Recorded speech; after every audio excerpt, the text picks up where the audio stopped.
Vi a mi esposo besando a mi mejor amiga detrás de la barra en plena fiesta de la empresa, sin prisa, sin culpa, como si ese rincón escondido les perteneciera desde siempre, y en ese instante sentí que algo dentro de mi pecho se congelaba mientras el ruido de la música y las risas seguía sonando a lo lejos, ajeno al golpe que acababa de partir mi realidad.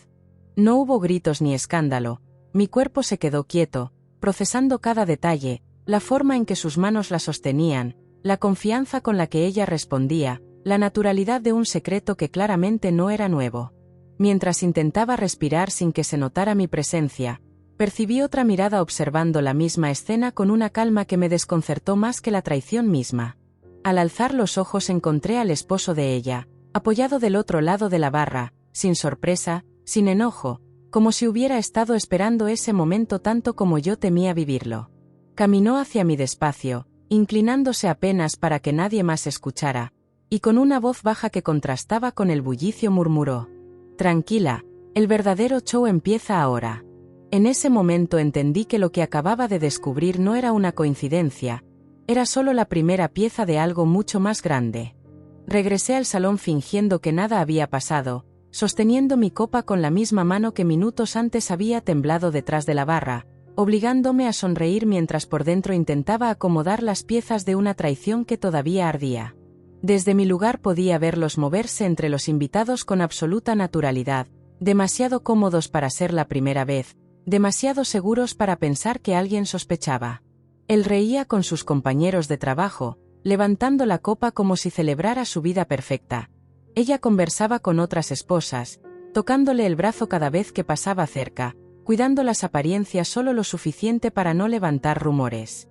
La escena completa tenía un aire de burla silenciosa, como si yo fuera la única que no había recibido el guión de lo que estaba ocurriendo. Cada gesto entre ellos confirmaba que aquello llevaba tiempo sucediendo. Miradas rápidas que se encontraban y se apartaban, sonrisas cómplices disfrazadas de cortesía, movimientos calculados para coincidir sin llamar la atención.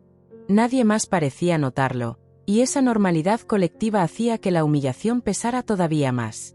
En medio de ese teatro social, él tomó el micrófono para dar un brindis, agradeciendo al equipo por los resultados del año, hablando de esfuerzo, de lealtad, de confianza, palabras que me atravesaban como agujas mientras algunos aplaudían emocionados.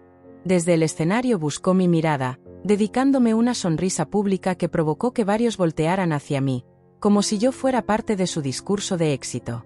Levanté la copa respondiendo al gesto, manteniendo la compostura que él esperaba ver, aunque por dentro ya no quedaba nada intacto. Minutos después, ella se acercó a mi mesa con una familiaridad que ahora me resultaba insoportable, elogiando mi vestido, preguntando si me estaba divirtiendo, actuando con una naturalidad ensayada que habría engañado a cualquiera que no hubiera visto lo que yo acababa de presenciar. Su perfume era el mismo que había sentido impregnado en el aire detrás de la barra, y ese detalle confirmó que no había sido un error visual ni un malentendido. Respondí con frases cortas, midiendo cada palabra para no revelar que ya conocía su secreto. Al alejarse, cruzó una mirada con su esposo, una señal breve, casi imperceptible, pero suficiente para que él volviera a observarme desde la distancia, manteniendo esa serenidad inquietante que no encajaba con la escena de engaño que acabábamos de compartir. No intervenía, no confrontaba, no mostraba dolor, simplemente esperaba, como si todo estuviera siguiendo un orden previamente establecido. Fue en ese momento cuando entendí que, mientras ellos celebraban creyendo que controlaban la situación, yo no era la única que había descubierto la verdad, y que el silencio de ese hombre no era debilidad, sino la antesala de algo que todavía no alcanzaba a ver, pero que ya estaba en marcha. Intenté mantenerme ocupada para no desmoronarme en medio de la fiesta, moviéndome entre mesas, respondiendo sonrisas automáticas, fingiendo conversaciones que no escuchaba, mientras mi mente repetía una y otra vez la escena detrás de la barra. Sin embargo, la sensación de que algo más estaba ocurriendo comenzó a crecer cuando noté que el esposo de ella no me quitaba la vista de encima, no con insistencia incómoda, sino con una atención calculada, como si esperara el momento exacto para acercarse. No tardó mucho. Aprovechó un instante en que la música subió y varios invitados se dirigieron a la pista para colocarse a mi lado con naturalidad, sosteniendo dos copas que dejó sobre la mesa sin preguntar. Su postura era tranquila, Demasiado para alguien que acababa de presenciar la misma traición que yo. Sin rodeos, deslizó un sobre pequeño hacia mi mano, ocultándolo entre las servilletas, mientras murmuraba que lo guardara sin abrirlo ahí. La forma en que lo dijo no sonó a sugerencia, sino a advertencia. El peso del sobre era ligero, pero la tensión que cargaba resultaba imposible de ignorar. Lo sostuve unos segundos, dudando, hasta que decidí ir al baño para tener privacidad. Cerré la puerta del cubículo, respiré hondo y finalmente lo abrí. Dentro había varias copias de estados de cuenta, transferencias y reservas de hotel impresas, todas fechadas a lo largo de meses, con nombres, horarios y ubicaciones que coincidían con viajes de trabajo que yo había creído reales. Entre los papeles venía también una llave magnética de habitación y una nota escrita a mano con una sola frase: "No es reciente". Sentí como el estómago se me encogía al comprender que lo que había visto no era un desliz, sino una relación sostenida en el tiempo, cuidadosamente escondida bajo excusas laborales. Cada documento confirmaba encuentros, gastos compartidos, escapadas planeadas mientras yo organizaba cenas familiares creyendo que él estaba fuera por reuniones. El nivel de detalle dejaba claro que quien reunió esa información llevaba tiempo observando. Al salir del baño, lo encontré esperándome cerca del pasillo, apoyado contra la pared con la misma serenidad que había mostrado desde el inicio. No necesitó preguntarme nada, mi expresión debió confirmarle que ya había entendido. Con voz baja explicó que aquello era solo una parte, que había más pruebas guardadas en un lugar seguro y que la razón por la que me lo entregaba esa noche era porque ellos creían tener todo bajo control. Antes de que pudiera formular una sola pregunta, añadió algo que me dejó helada. El brindis, la fiesta, las sonrisas públicas, nada era casualidad. Según él, ambos habían elegido esa noche para anunciar decisiones que cambiarían varias vidas, convencidos de que nadie podría detenerlos. Mientras procesaba sus palabras, miré hacia el salón y los vi reír juntos otra vez, seguros, relajados, actuando como si el futuro ya les perteneciera. Y por primera vez desde que comenzó la noche, entendí que su confianza no venía del amor, sino de un plan que yo todavía no conocía por completo, pero que estaba a punto de revelarse. Regresamos al salón sin llamar la atención, cada uno retomando su lugar como si solo hubiéramos ido por otra bebida, pero mi mente ya no estaba en la fiesta sino en los documentos que llevaba guardados dentro del bolso, sintiendo que quemaban contra mi costado. Desde mi mesa observé nuevamente sus movimientos, ahora con otra mirada, reconociendo señales que antes había ignorado. La familiaridad excesiva, los tiempos coordinados para desaparecer, la seguridad con la que se desplazaban entre los invitados como si nadie pudiera tocarlos. No pasó mucho tiempo antes de que el siguiente golpe llegara. Mientras los aplausos surgían por el cierre del brindis, vi a mi esposo hacer una seña al director general para pedir nuevamente el micrófono. Su expresión tenía un aire solemne, casi teatral, muy distinto al tono relajado de minutos antes. Cuando habló, agradeció otra vez la presencia de todos y pidió unos minutos para compartir una noticia personal importante que, según sus palabras, también impactaría el futuro de la empresa. Sentí un nudo en el pecho antes de que terminara la frase. Anunció que en las próximas semanas asumiría una nueva posición ejecutiva que implicaba mudarse de ciudad, y que no lo haría solo. Mientras algunos compañeros reaccionaban con sorpresa y felicitaciones adelantadas, él extendió la mano hacia mi mejor amiga, invitándola a subir al escenario. Ella caminó con una sonrisa contenida que intentaba parecer profesional, pero la complicidad entre ambos resultaba imposible de ocultar para quien ya conocía la verdad. Explicó entonces que ella formaría parte de su nuevo equipo directo, destacando su talento, su cercanía laboral, su confianza absoluta en trabajar lado a lado en esta nueva etapa. Las palabras eran corporativas, medidas, diseñadas para sonar impecables, pero la forma en que se miraban decía otra cosa. Varios invitados comenzaron a aplaudir, creyendo que presenciaban una alianza de éxito, sin sospechar la relación real que los unía. Lo que terminó de romper cualquier duda fue cuando mencionó que el traslado implicaba también cambios personales inevitables, insinuando separaciones, nuevos comienzos y decisiones difíciles pero necesarias. No pronunció la palabra divorcio, pero el mensaje quedó flotando en el aire suficiente para que varias miradas se dirigieran hacia mí con curiosidad incómoda. Sentí la sangre retirarse de mi rostro, no por sorpresa, sino por la confirmación brutal de que todo estaba planeado. La relación, el ascenso, el anuncio público, la narrativa donde ellos quedarían como profesionales que simplemente coincidieron en el camino. Habían construido una historia legal, limpia, perfectamente explicable ante cualquiera que no conociera el trasfondo. Busqué con la mirada al esposo de ella, y lo encontré observando el escenario con una expresión distinta por primera vez, no de dolor, sino de certeza cumplida. Se inclinó apenas hacia mí y murmuró que ese anuncio era justo lo que necesitábamos para activar lo que venía. En ese instante entendí que, aunque ellos creían estar oficializando su victoria frente a todos, en realidad acababan de dar el paso exacto que iba a iniciar su caída. El aplauso todavía llenaba el salón cuando algo cambió en el ambiente, una interrupción sutil al principio, casi imperceptible entre la música y las conversaciones, hasta que varias miradas comenzaron a dirigirse hacia la entrada principal. Dos hombres con trajes oscuros, acompañados por una mujer con portafolio y credencial visible, avanzaron con paso firme atravesando la fiesta como si aquel evento social no significara nada para ellos. No sonreían, no saludaban, no dudaban, buscaban a alguien específico. Desde el escenario, mi esposo intentó mantener el control de la atención, haciendo un comentario ligero para retomar el discurso, pero su voz perdió fuerza cuando uno de los recién llegados pidió el micrófono con autoridad legal, mostrando un documento oficial que obligó al coordinador del evento a ceder el equipo sin discutir. El murmullo colectivo creció de inmediato, transformando la celebración en una tensión densa que nadie esperaba presenciar. La mujer abrió el portafolio y comenzó a leer en voz clara, anunciando que estaba ahí en representación de un despacho jurídico y de la Junta Corporativa, informando la ejecución inmediata de una investigación interna por conflicto de intereses, uso indebido de recursos empresariales y filtración de información estratégica. Cada palabra caía como un martillo sobre el silencio que se había apoderado del lugar. Mencionó nombres completos, cargos y fechas, proyectando luego en la pantalla del salón, que minutos antes mostraba logros de la empresa, una serie de transferencias, reservas de viajes y gastos corporativos asociados a encuentros personales no autorizados. Los documentos coincidían exactamente con los que yo había visto en el baño, pero ahora amplificados frente a todos los presentes.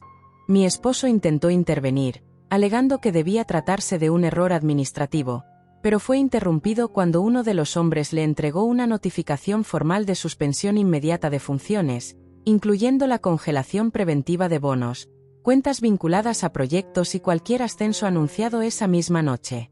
La expresión de seguridad que había mostrado minutos antes se fracturó frente a todos.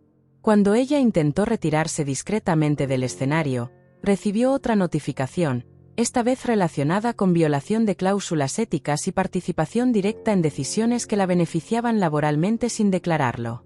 El público, que minutos antes aplaudía su promoción, ahora observaba en silencio incómodo, procesando el giro repentino de la situación.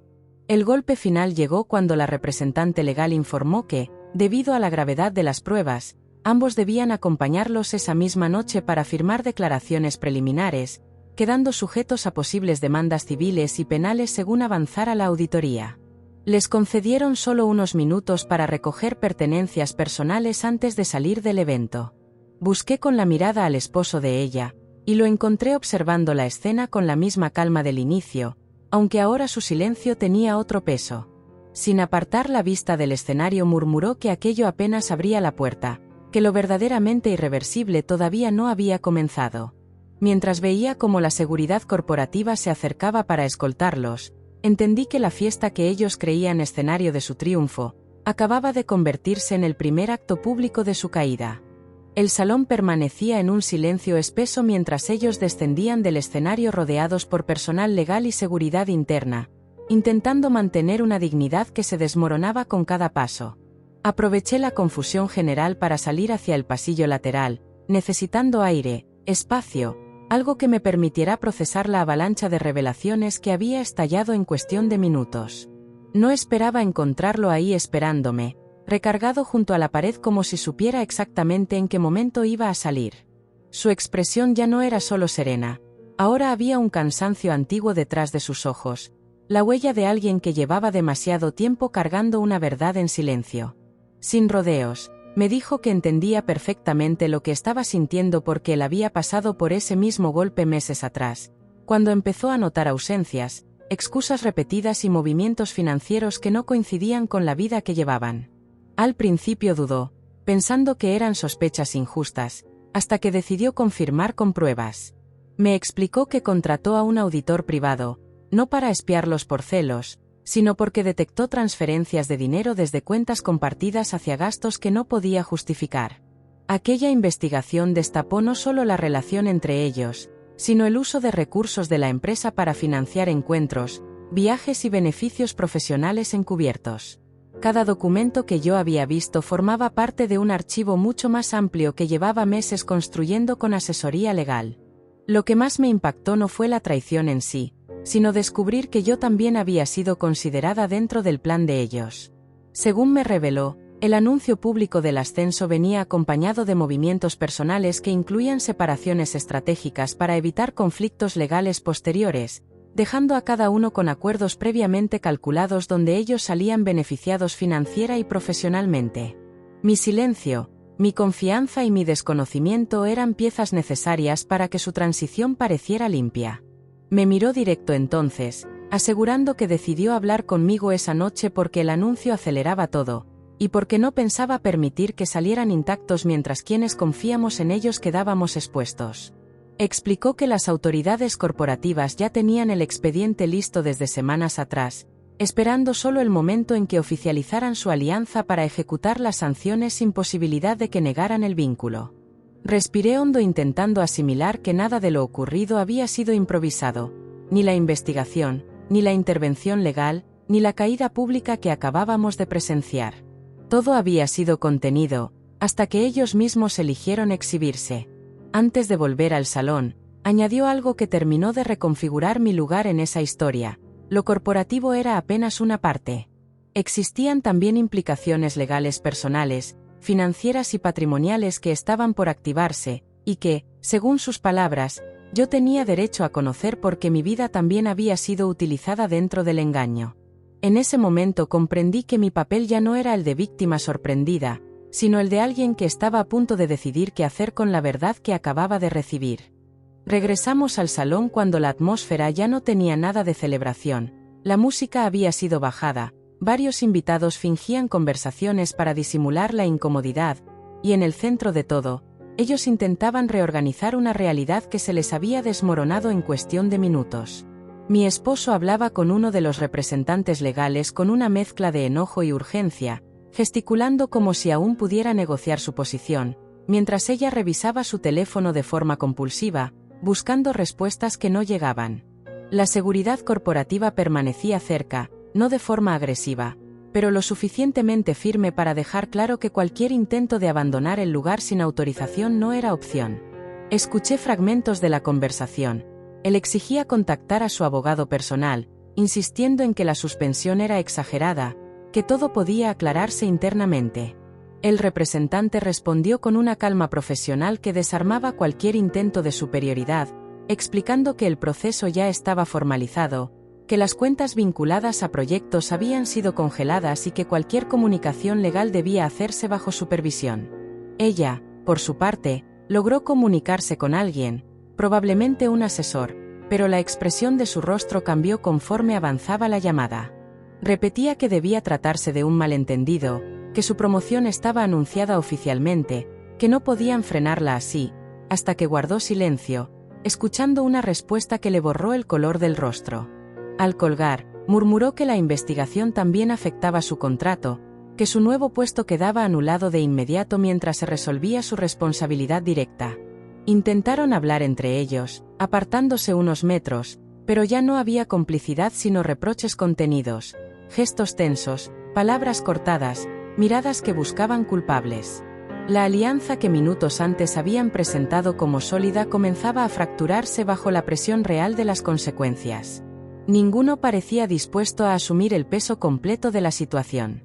Uno de los abogados corporativos se acercó nuevamente, entregándoles documentos adicionales que debían firmar esa misma noche, restricciones de acceso a sistemas, prohibición de contacto con clientes clave y notificación de auditoría financiera extendida hacia cuentas personales vinculadas a operaciones sospechosas.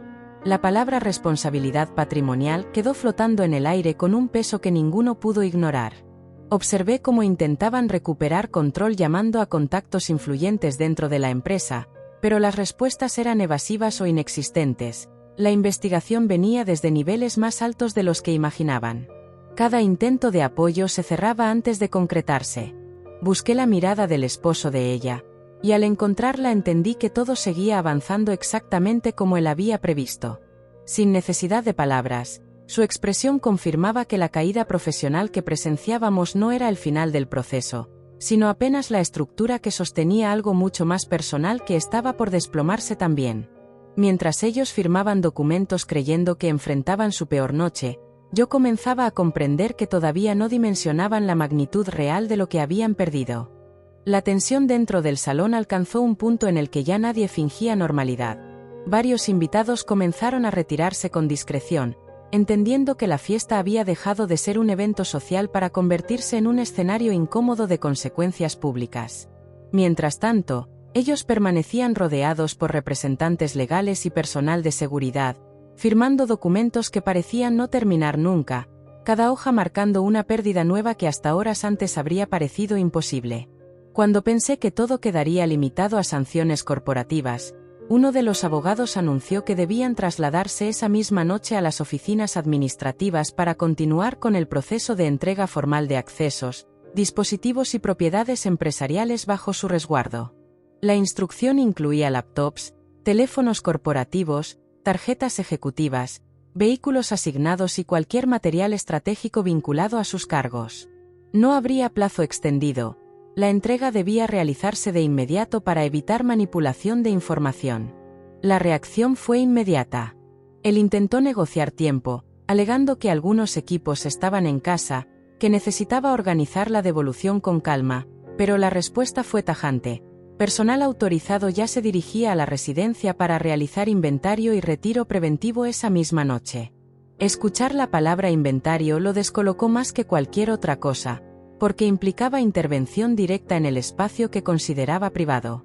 Ella recibió una notificación similar relacionada con un departamento corporativo asignado por su posición, el cual quedaba suspendido junto con todos los beneficios asociados.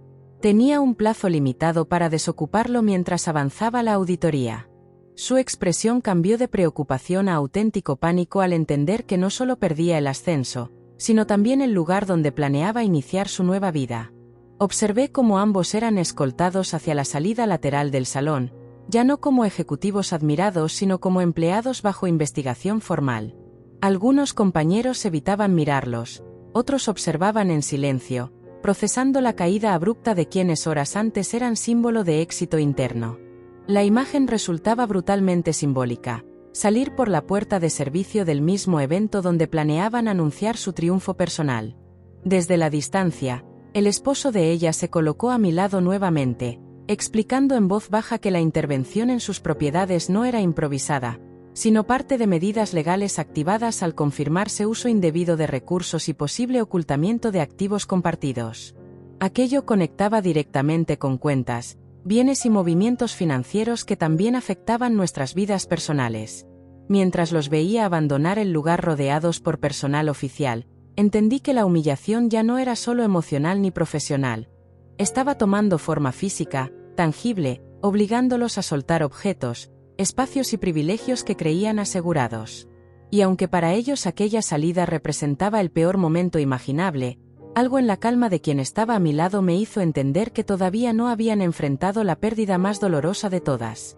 La noche continuó avanzando aunque para ellos el tiempo parecía haberse detenido desde que cruzaron la puerta de servicio escoltados por seguridad. Horas después, cuando los procedimientos corporativos iniciales terminaron, coincidimos nuevamente afuera del edificio administrativo donde los habían llevado para las primeras entregas formales. El contraste resultaba brutal. El mismo traje elegante con el que habían llegado a la fiesta ahora parecía fuera de lugar bajo la luz blanca del estacionamiento casi vacío.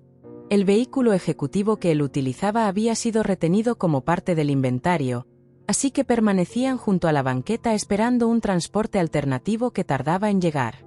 La escena tenía una quietud incómoda, sin cámaras, sin público, sin aplausos, solo silencio y realidad.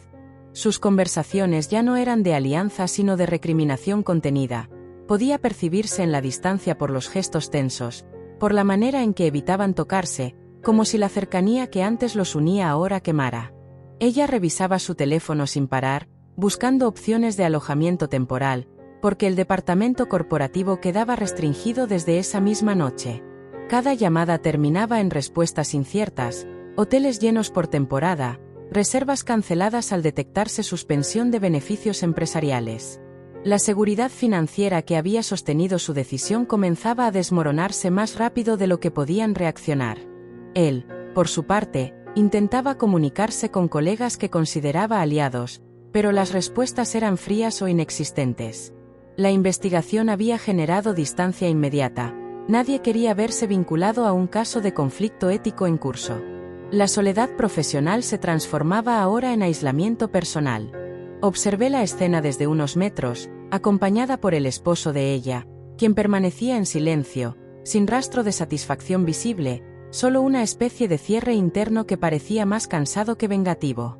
Me explicó que muchas decisiones legales aún no se ejecutaban, pero que la suspensión de accesos y beneficios generaba efectos en cadena, cuentas compartidas congeladas, tarjetas bloqueadas, inversiones en revisión. El estilo de vida que habían planeado sostener juntos empezaba a evaporarse antes de siquiera comenzar. Cuando finalmente llegó un servicio de transporte solicitado a último momento, subieron sin mirarse demasiado, cargando solo pertenencias básicas que les permitieron retirar. La puerta del auto se cerró con un sonido seco que, para mí, marcó el fin simbólico de la vida que creían estar construyendo. Mientras el vehículo se alejaba hacia un destino incierto, entendí que su derrota ya no necesitaba escándalo ni exposición pública. El vacío que los rodeaba hablaba más fuerte que cualquier humillación previa. Y aún así, algo dentro de mí sabía que aquel exilio improvisado no era el cierre, sino apenas la antesala de la confrontación que todavía faltaba. Pasaron pocos días antes de que el encuentro final ocurriera, aunque la sensación era de haber vivido meses dentro de una sola semana. La intervención corporativa había avanzado rápido, congelando bonos, suspendiendo contratos y extendiendo auditorías hacia bienes compartidos que conectaban directamente con nuestras vidas personales. Fue a través de los abogados que solicitaron verme, alegando que necesitaban hablar conmigo antes de que los procesos legales familiares continuaran su curso. Acepté no por ellos, sino porque necesitaba cerrar ese capítulo mirándolos de frente. Nos reunimos en una sala privada dentro de un despacho jurídico, un espacio neutro, frío, diseñado para conversaciones que ya no tienen retorno emocional. Cuando entré, ambos estaban sentados al otro lado de la mesa, visiblemente desgastados, lejos de la seguridad que habían mostrado en la fiesta. Sus miradas ya no sostenían orgullo, sino una mezcla de ansiedad y urgencia. Él habló primero, intentando suavizar el tono, diciendo que todo se había salido de control, que nunca imaginó que la empresa reaccionaría de esa manera, que los planes personales no buscaban dañarme. Cada palabra sonaba calculada, más enfocada en reducir consecuencias que en reconocer la traición. Ella intervino después, afirmando que la relación había comenzado cuando ambos ya enfrentaban crisis internas, tratando de presentar la historia como un encuentro inevitable más que como una decisión consciente. Escuché sin interrumpir, dejando que agotaran sus argumentos, porque sabía que lo que buscaban no era comprensión, sino negociación. Finalmente llegaron al punto real. Pidieron que evitara iniciar acciones legales adicionales relacionadas con bienes, inversiones y acuerdos patrimoniales que ahora estaban bajo revisión. Argumentaron que una disputa formal los destruiría financieramente en el estado vulnerable en que ya se encontraban. Respiré hondo antes de responder, manteniendo la calma que ellos no esperaban encontrar. Les expliqué que durante años había confiado sin revisar cuentas, sin cuestionar decisiones, construyendo un patrimonio que creía compartido y protegido. Revelé que, tras conocer la investigación corporativa, también inicié mi propia revisión legal, descubriendo movimientos financieros diseñados para favorecer su salida conjunta mientras yo quedaba en desventaja económica. El silencio que siguió fue pesado. Sus expresiones confirmaron que no sabían que yo ya tenía acceso a esa información. Continué aclarando que los procesos no buscaban venganza, sino equilibrio legal, y que cualquier consecuencia derivaba de decisiones que ellos habían tomado mucho antes de que yo descubriera la verdad. Antes de levantarme, dejé clara una última cosa: no habría acuerdos privados que encubrieran responsabilidades ni intentos de reconciliación emocional que modificaran lo que ya estaba en marcha. Mi vida continuaría por un camino donde su presencia ya no existía. Sus rostros reflejaron la comprensión definitiva de que no solo habían perdido posiciones, ingresos y estabilidad, también habían perdido cualquier acceso a la versión de mí que alguna vez creyó en ellos. Y esa certeza, más que cualquier sanción legal, fue lo que terminó de derrumbar lo poco que aún sostenía su esperanza. El proceso legal siguió su curso durante los meses siguientes, avanzando con una precisión fría que contrastaba con el caos emocional que había iniciado aquella noche en la fiesta. Las auditorías corporativas derivaron en sanciones formales, inhabilitaciones profesionales y demandas civiles que terminaron por fracturar cualquier intento de recuperación rápida que ellos hubieran imaginado. Las investigaciones financieras personales, impulsadas en paralelo, confirmaron movimientos diseñados para proteger su futura vida juntos mientras dejaban huecos económicos a mi alrededor, algo que terminó pesando más en las resoluciones que cualquier argumento que presentaron después. No volví a verlos durante ese tiempo, salvo por notificaciones legales y firmas obligatorias en despachos donde ya no había espacio para explicaciones emocionales. Supe, por terceros, que la presión económica los obligó a vender bienes que antes consideraban intocables, que proyectos laborales se cerraron al detectarse sus antecedentes recientes, y que la relación que habían defendido con tanta seguridad comenzó a desgastarse cuando dejó de estar sostenida por privilegios y expectativas de ascenso. Mi vida, en cambio, tomó un ritmo distinto, no marcado por euforia sino por una calma reconstruida paso a paso. Cambié rutinas, espacios y círculos, no como escape sino como forma de cerrar estructuras que habían sido construidas desde la confianza equivocada. Hubo noches difíciles, recuerdos que regresaban sin aviso, pero también una claridad nueva que nunca había tenido. La certeza de que había salido de una historia donde mi voz había sido subestimada durante demasiado tiempo. El cierre definitivo ocurrió meses después, cuando asistí por última vez al edificio corporativo para firmar la resolución final de los procesos vinculados a mi nombre. Al salir, pasé frente al mismo salón donde aquella fiesta había comenzado todo. Las luces estaban apagadas, las puertas cerradas, sin rastro del evento que había cambiado tantas vidas en cuestión de horas. Me detuve solo un segundo antes de seguir caminando, no con nostalgia, sino con la sensación de haber dejado atrás un escenario que ya no me pertenecía. Mientras avanzaba hacia la salida principal, escuché cómo las puertas automáticas se cerraban a mi espalda con un sonido firme, limpio, definitivo. No hubo aplausos, ni discursos, ni testigos, solo el eco de una verdad simple que quedó resonando dentro de mí. Subestimar a quien crees débil puede darte ventaja por un tiempo, pero cuando esa persona decide levantarse, la caída de quienes la traicionaron siempre termina siendo mucho más alta. Y esa noche entendí que no había perdido una vida, había recuperado la mía.